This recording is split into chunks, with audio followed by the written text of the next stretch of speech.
It looks like Sleepy has awoken from his slumber. Joe Biden will deliver his first public speech later this evening in Chicago.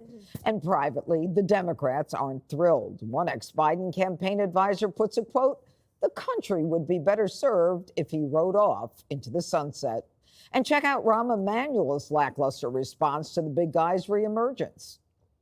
To me, from a pure Democratic Party interest, I'd rather focus both on voices and people thinking about the future, how they're going to fight for the American dream in the middle class of this country. President Biden's voice is important, but understanding the strategic landscape we're in, President Trump is using that as his kind of backboard. And that's not helpful, not only for the country, most importantly, but also the Democrats who want to talk about and go into the future and make this a referendum on Donald Trump and his tenure.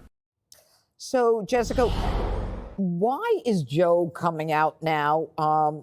Is anyone going to listen? And he didn't want to talk too much for 4 years. Now he's coming out to give a speech. Well, it's been a while. It's not actually like he's appeared that much. And we're having this day of action around cuts to Social Security. And it's an incredibly salient political issue. It affects millions of Americans. It keeps millions of seniors out of poverty. So I understand why he wants to talk about it. But I really don't think that it matters. I think Rahm Emanuel is generally right about it. He's going to give a speech.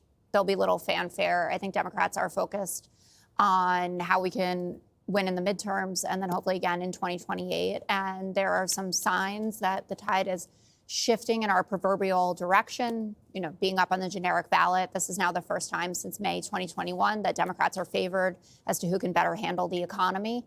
And those are the kinds of things that I'm focused on. All right, Dana, why does Joe Biden have no library plans? You're a library expert on Reagan and I don't know. Bush. I mean, it takes I don't know why. I mean, you got to raise a lot of money to make it happen. And you have to have a really strong network, and you have to have everything in place, and you have to have a strong, group around you. And what about a medical library? For his treatment? just to keep him in there. No, for Dr. Jill. Yes. Dr. Jill, she could make one. I assume that it's not wanted, and they don't think it would be worth the money. Interesting. And I also think that there are most Democrats today, you know how when you schedule dinner with somebody way in advance or a speech, and then you're like, oh, I hope somebody cancels. I hope somebody cancels. Democrats all day long have been like, why didn't Biden cancel this speech? Because they don't want him to drive a news cycle. Because it just brings up all the other things, like all the books that talk about his inner circle. And also, like we did in the previous block, we were talking about the harm that has been done to this country because of the border policy. And now they let everybody in, and we're expected to go one by one to get everybody out. It doesn't make any sense, and there's a tremendous harm to the country from that. The other thing is a story we haven't really talked too much about is that Kamala Harris is planning to create a think tank on policy and ideas. That is actually one of my favorite stories. They do not have a leader. Cory Booker gave a speech for 24 hours. No one remembers it. The fact that he gave a speech for 24 hours is not important. They have a huge problem. And I also say, what cuts to Social Security? Mm-hmm. Yeah, what cuts? Exactly. Well, to be honest, Jesse, the name of the group that he's speaking to it's a keynote for advocates, counselors, and representatives for the disabled. I wonder why they called him to do the keynote. Yeah, well, he needs the money because the Chinese aren't bribing his family anymore and Hunter's broke. So you're going to see a lot of him on the speaker circuit. And I love it.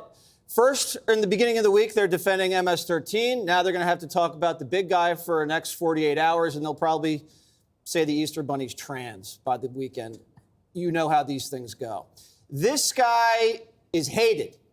No one wants to see him out there. But he hates them more than they hate him. He's mad at Nancy, Chuck, and Barack, and he's mad at all the donors for freezing out his cash.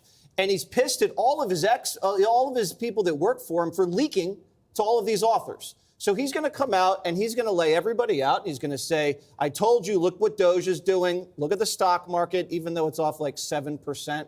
And in his second year, it was down 18%. And then he's going to crow about Social Security. Obviously, there's no cuts there. He is a failed president. Mm-hmm. And remember how he went out. It was an explosion of corruption with all these stupid pardons that he never explained. His party's at 21% approval rating. They don't want him anywhere near him. And Kamala is his legacy. And what is Kamala doing? Kamala might run again and lose again. So he's going to give birth to 2 losses through Kamala Harris. And he's going to be speaking because he's so broke for the next 2 years. And these are the factors that are going to keep the White House in Republican hands. All right, Greg, did you know that during Cory Booker's filibuster, the 25-hour filibuster, it's not really a filibuster, but he used the word fabulous 98 times? That's fabulous. Fabulous is an underused word. It's often directed at me when I wake up every morning. I want to address your concerns, or the Democrat concerns, over this possible chaotic speech of Joe Biden. They should just go to him right now and tell him he did a great job. Just say, Joe, that was amazing. What are you talking about? The speech.